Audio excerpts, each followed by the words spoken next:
Pilipino. Napanood namin ang parts ng hearing ngayong umaga at nakakatakot yung pagka-arrogante ng mga kongresistang ito. Gagawin din nila yan sa'yo.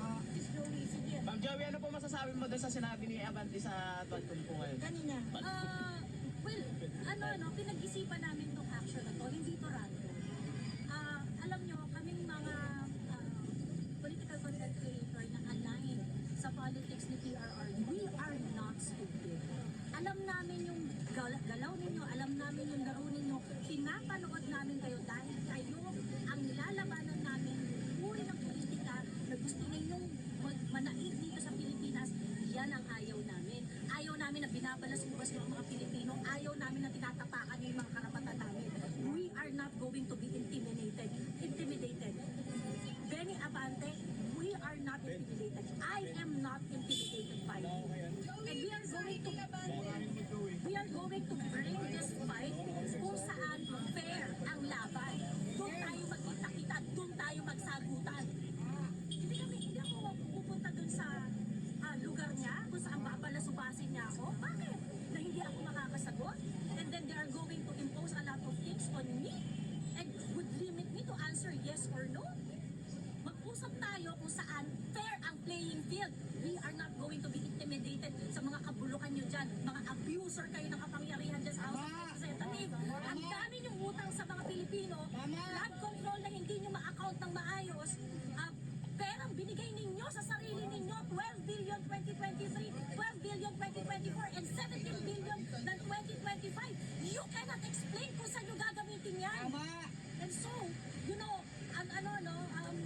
I implore lahat ng mga Pilipino, let us rage a social media war so that everyone will know how abusive this House of Representatives, this 19th Congress, how abusive they are. Every single Filipino should know na binabalasubas tayong lahat, araw-araw tayong nire-rape. Hindi sila nagpapaliwanag kung paano nila ginagastos ang pera ng bayan. Mga puta!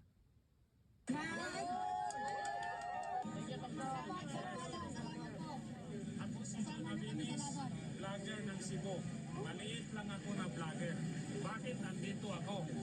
Dahil gusto nilang patahimikin ang boses ng maliliit na vlogger, ang boses ng bayan. Bakit kami tinatarget? Ang daming magnanakaw, ang daming mga adik, mga krimen. Bakit ang tao nagsasalita na ayaw ng korupsyon? Ang HOR natin ngayon, hindi na yan legislative body na purpose ng mga tao na gumawa ng batas. They are already weaponized to silence us. Look at HOR, look at the congressman. Anong meron? Komunista, mga terorista, mga criminal, convicted criminal. Bakit kami ang tutuligsain kung meron ng convicted criminal, meron ng klaro na mga terorista, mga komunista sa loob ng HOR. So, nakikita natin ngayon na ang ating gobyerno wala ng demokrasya. Ang ating karapatang magsalita, yun na ang last line of defense.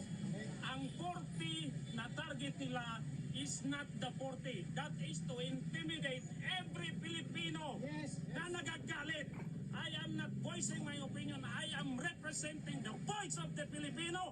Mga pising, mga pagkamugnaong, abot na po, eleksyon na naman. Pira ninyo, pamili ng boto ng bayan, naghirap na yung bayan. Mawalang niya kayo, mga puto nyo. Ikaw lang, alam nyo, andito ako dahil nagkaisa yung mga vlogger. Pero handa akong makulong. Kung kailangan nilang patayin ako, patayin nila ako. Dahil everyday depressing na nakikita natin dito sa Pilipinas, puro addict, puro magnanakaw. Yung ating 6.3 million nanakawan nila. Ang last na respectable ngayon na department nasa Supreme Court. The legislative department is already weaponized against the Filipino people. Ang executive department are all cowards and lahat magnanakaw. Marami dyan siguro nananahimik lang. Pero pag natahimik ang mga vloggers, ang mga individual na tulad ko, walang pag-asa ang Pilipinas. Hindi natin ito laban. Laban ito ng mga anak natin at mga apo natin. Hindi tayo atras. Pwede nilang patayin yung 40 na pero hindi tayo mapapatahimik. Darating ang panahon, pupunta kami sa Congress at hindi lang 40. Yung mga followers ng 40 na vloggers, pupunta kami dyan. Darating tayo dyan. Galit ang mga taong Pilipino sa mga kaipokituan, mga magnanakaw na iswar. Huwag natin iboto lahat ng sumusuporta sa administration na to. Huwag nating iboto. Yon ang kinatakutan nila, kaya patatahimikin nila tayo. Yon ang mensahe ng mamamayang Pilipino. Mabuhay ang Pilipino, mabuhay ang mga Bisaya. I'm from Cebu. Thank you.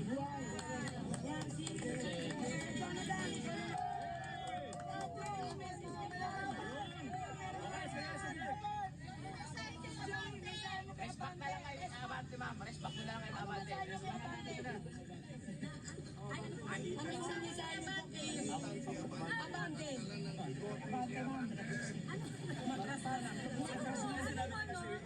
Hindi ako, sabi niya sa akin, ano problema yung sa nanay ko? Oo, tama. Ano problema yung sa nanay ko? Ang problema ko kay Abante is his performance. His performance as a congressman. Is he representing the voice of his constituent? Yun ba yung pinaglalaban? We are watching Benny Abante. We've seen you perform sa Quadro, sa Committee on Good Governance and Public Accountability. We know that you are doing this for a certain purpose na definitely hindi kasama ang welfare ng mga constituents mo at ng mga Pilipino. So, let's, di ba? Ano sabihin ko sa'yo? And, you know, I am just a private citizen expressing my grievance. Yung frustration ko sa trabaho na dyan sa House of Representatives. What do you want us to say? Bravo? I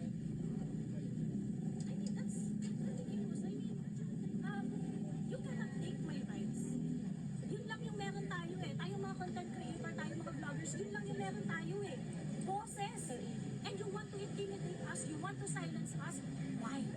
Gawain ng abusadong tao yan. Gawain ng abusadong taong nasa kapangyarihan. You're not gonna be there forever, Benny Abante. Si Sir Sige. Okay. To be very honest with you all, I have not received any invitation from the House of Representatives. So, there is no due process. And I would say that this is really a targeted harassment because if you look at the number and the types of people or bloggers, social media influencers that they have invited, most of them are, pro-Duterte voices. I think there is no resource person they invited coming from the different sides of the political spectrums. Walang tinatawag sa kakamping side or sa loyalist side or sa Marcos apologist side. You know what I mean? So it's really a targeted harassment. And also, the fact that they have not given me due process by sending me a formal invitation, it's already an attack to my constitutionally protected right. Because there is no formal notice, tapos na-shock na lang ako. I was informed by a friend na my name is included, may PR na sila, pinost ng Philippine Daily Inquirer. And also, they have invited the wrong people. Because if they really are fighting fake news, then they should invite those who are knowledgeable about fake news peddling. Hindi yung mga people who are only writing their opinions. So, by that alone, they have not laid down the parameters na what constitutes fake news and what are the standards of what can be considered fake news. So, is writing opinion and fake news now? Is airing your sentiments, your frustrations of the government to fake news now? So, it's again an attack to our constitutionally protected rights to free speech. So, our Congress, especially the ones being headed by Dan Fernandez now, is not doing their job. They are doing this for their personal gains. And to Dan Fernandez, I think he should go back and study constitutional law because I think he is uninformed, misinformed, and disinformed about everything. So dapat siya ang pinag-iimbestigahan about fake news kasi wala siyang alam. Yan lang po. Yun. Kasi eleksyon na. Ano nangyayari? Eleksyon na kasi. Nararamdaman nila yung power ng social media na against sa kanila. Pero hindi namin ginawa yun. Sila ang gumawa nun. Nag-react lang yung masa,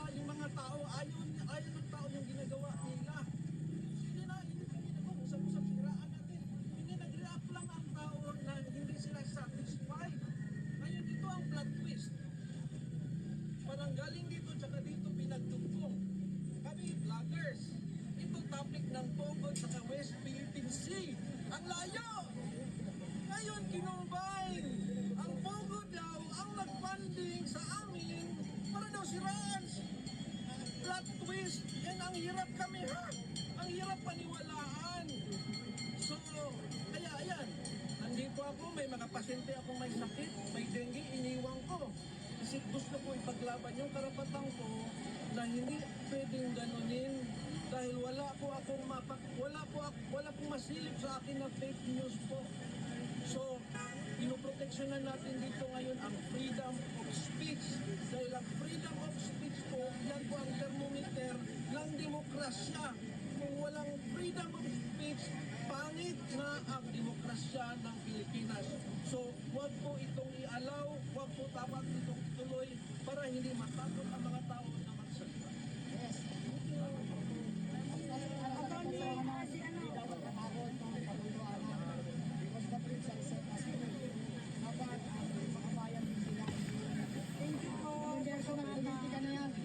Politika na yun. Larong politika na. Pero ang layo naman yung reasoning. Dalawang polls pinagkapit. Nakakatawa na yun. Walang maniniwala sa yun. Magandang hapon. Magandang sa inyo. Nandito tayo para questionin yung voting po dito ng House of Representatives. Unang-una, bakit kami pinagtitintangan na tumatanggap ng pera galing sa mga dragyon sinasabi at ganun din sa mga mundo. Ang tanong lang naman simple, di ba? Sino ba ang mga nagbago ang buhay? Di ba? Sino yung mga naka-bulletproof ngayon? Sino yung mga nagsusuot ng mga milyong-milyong halaga ng alahas? Sino yung mga nagsusuot ng mamahaling mga accessories? Mga bag, sapatos, sinturon, damit. Diba? Kung ikaw ay naglilingkod sa taong bayan, nagseservisyo ka, dapat marunong kang mahiya. Diba? Kami ang pinagbibintangan na tumatanggap doon sa mga sindikato. Hindi kaya kayo, yung sinasabi ninyo kami ay tagapagtanggol ng mga narko at saka ng mga pogo, hindi kaya kayo ang mga narco-politician? Diba? Tignan ninyo yung mga sarili nyo. Tignan ninyo kung ano yung binibintang nyo sa amin, kayo yan. Diba? Nagtatago kayo sa power ng lehislatura. Kung meron kayong ebidensya laban sa amin, bakit hindi kayo mag-file ng kaso? Para yan ay masagot namin. Ano ang motibo ninyo? Gusto nyong ipakulong kaming lahat? Gusto nyong ipakulong kami hanggang matapos ang eleksyon. Bakit? Para hindi namin mailantad ang mga kabulukang ginagawa ninyo, ang mga pag-aabuso na ginagawa ninyo sa inyong tungkulin, yung mga pagdanakaw ninyo. Kaya kami nandito para questionin itong mga ginagawa ninyo, kung ano yung motibo ninyo. Kaya kami nandito. Akala ninyo, basta-basta kami kakagat sa mga inilatag yung paen. Yung inilatag yung lambat, walang silbi. Walang silbi. Nagpauto na naman kayo. Akala nyo maiisahan nyo ang mga vloggers. Akala nyo ang mga vloggers kapareho nyong sunga. Yun po. Thank you! Old school!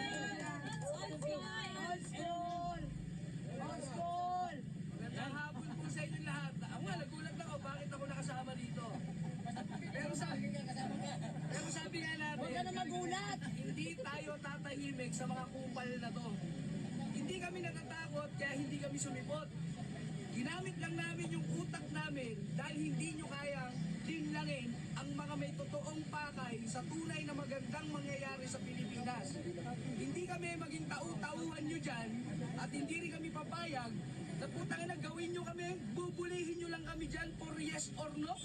Pero alam naman namin ang tunay nyong pakay lang, contempt kami hanggang matapos ang eleksyon. Wala kayong ibang gagawin dyan. Hindi Hindi kami pwede magpaliwanag.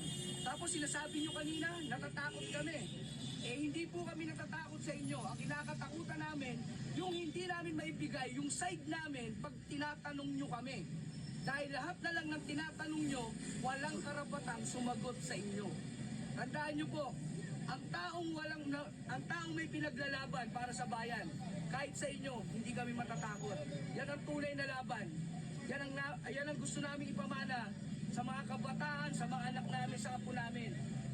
Kung hindi nyo kami kayang bigyan ng respeto, kami, rumirespeto pa rin kami sa inyo, pero hindi na, tapos na. Pinutol nyo na yung maikling sinulit na nagbibigti sa atin.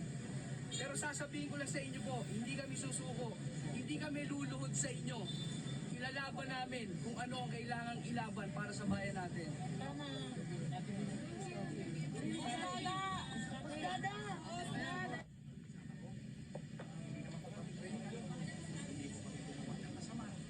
Sinasabi lang po namin yung totoo, even if it is inconvenient for those who are in power. Itong ginawa nila, gusto nila kaming pigilan. That is unconstitutional prior restraint on our freedom of speech, expression, and of the press. So kaya dumulog kami sa Korte Suprema para tingnan itong that is not fair to us. Eh kung nagawa nila ito sa amin, paano kaya kayo? Kaya po, obserbaran niyo po kami pupunta doon sa hearing. Obserbaran po ninyo kung paano nila kami i-treat. Like if they will give us the respect or if they will intimidate us, makikita po ninyo yan. Kaya nilang gawin yan sa amin, gagawin din nila yan sa inyo. And it's time for us to rise together. Ito yung panahon na lumaban tayo dahil wala nang mawawala sa amin lahat. Kukunin nila lahat. They will not stop. They will gut us all dahil hindi nila kaya sagutin ang katotohanan sinasabi namin. Wala po nagsuporta sa amin kundi sarili lamang namin. And because of what? Wala naman nagsupport sa amin. Walang they label us as supported by Gogos and drugs. That's very libelous. Pwede namin kayo kasuhan anywhere in the Philippines. 40 kami. We can file it anywhere in the Philippines. Ito si Dan Fernandez Dan. Mag-ingat ka. Because itong paritan to, palaban to. And we will not support. Kaya sabi ko sa amin, we're the magnificent 40 against the two despicable Marcoses and their people. Pero kasama nyo kami, sir. Thank you. Kasama ang bahay. Kailangan namin ang suporta ng bawat Pilipino. Kailangan namin ang suporta ng bawat Pilipino. Yes. Kayo, kami, we will Tayong lahat, lalaban dyan. victory together. The truth shall set us free. Sis Joey, ano naman Sis Joey? Sige. Ma'am Joey, ano po masasabi mo doon sa sinabi ni Sa panawagan natin na magkaroon tayo ng pantay na pamamakayag at saka hindi po kami mga fake news. Nakikita niyo naman po yung aming mga post at may mukha ko kami, nagsasalita ko kami, hindi rin mo kami trolls. So ilalaban mo natin yung karapatang pagtao natin upang tayo lahat, hindi lang mo kami bilang mamamayang Pilipino na ipaglaban kung ano yung dapat at nararapat para sa ating bansa. Yun lang po. God bless everyone. Magdasal po tayo para magkaroon tayong mabuti na mga leader, honest with integrity at saka makakatotohanan. Lalo na po sa darating na eleksyon, matuto na po tayo.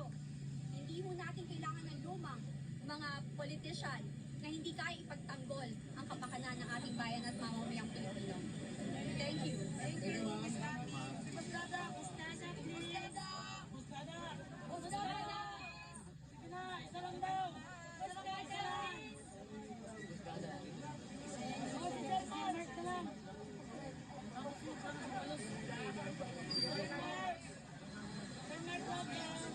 Paliwanag ka na lang dito, sir. Papaliwanag tayo sa barangay. Okay, una-una salamat po sa actually, itong issue na ito, obvious naman na ang intensyon is parang silensyoin tayo. No? Dahil tayo kasi yung medyo maingay na nagsasalita. Kung nararamdaman natin, pinapahirap lang naman natin, sinasabi lang naman natin yun din ang sentimento ng mamamayan.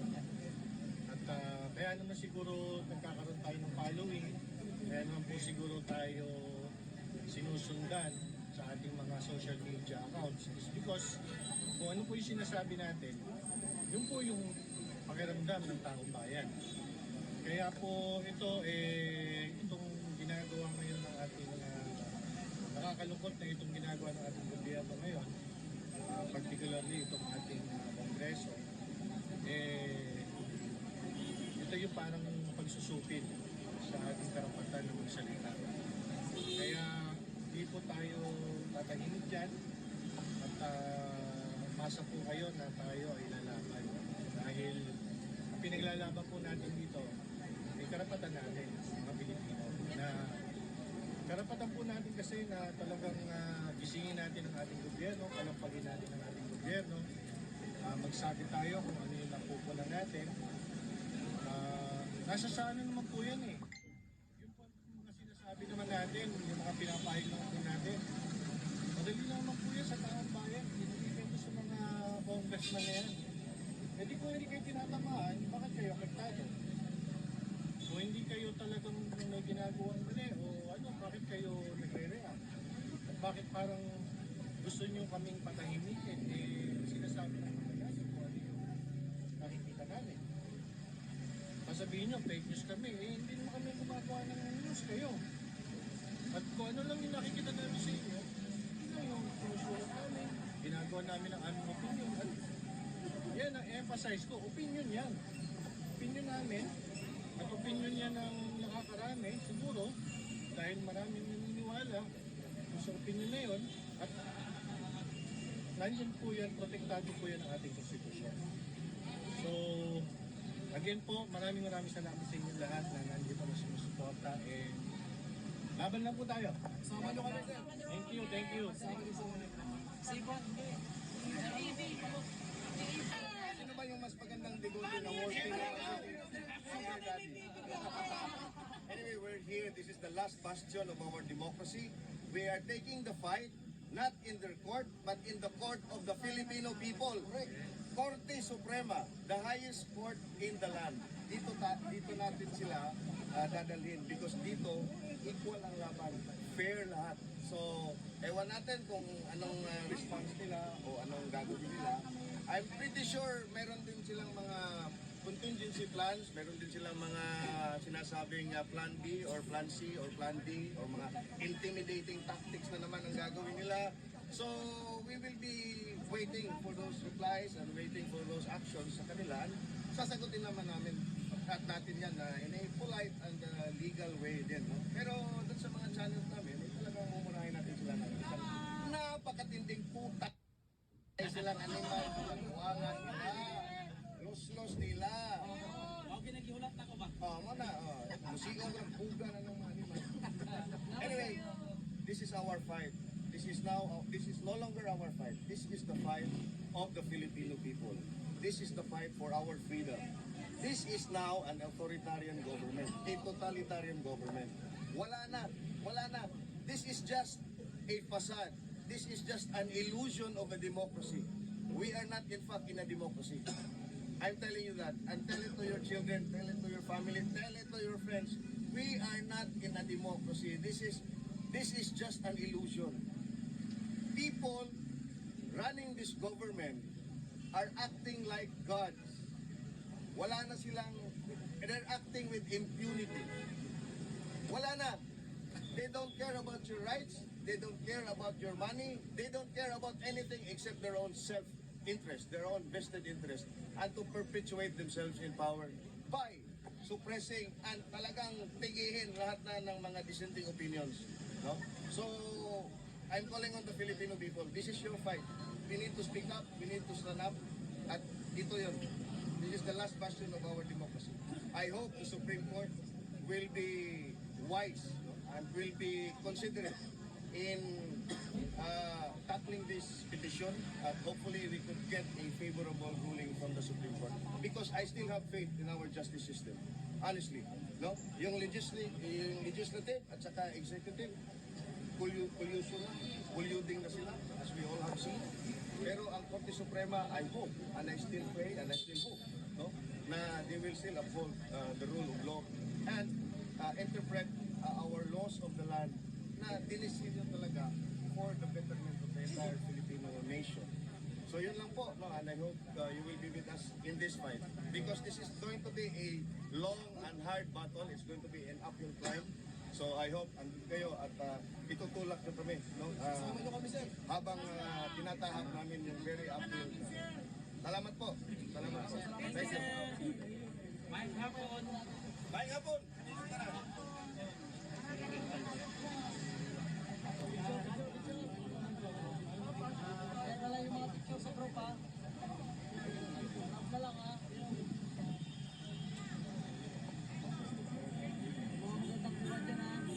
Ayan.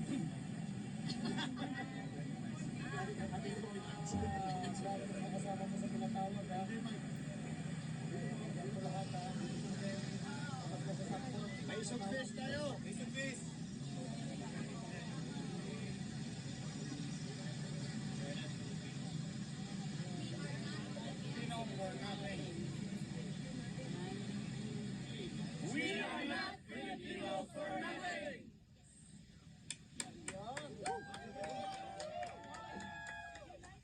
See you in court, Abante. Ethics complaint coming soon.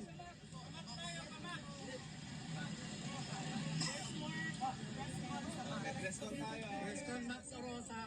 Ayan na po, mga kababayan, ito na po. Dito sa Maria Aurora. Ito na po. Ito po yung petition for certiorari and approbation. Ayan po mga kababayan.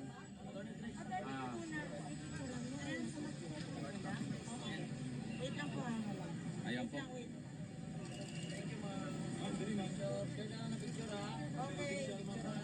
Okay.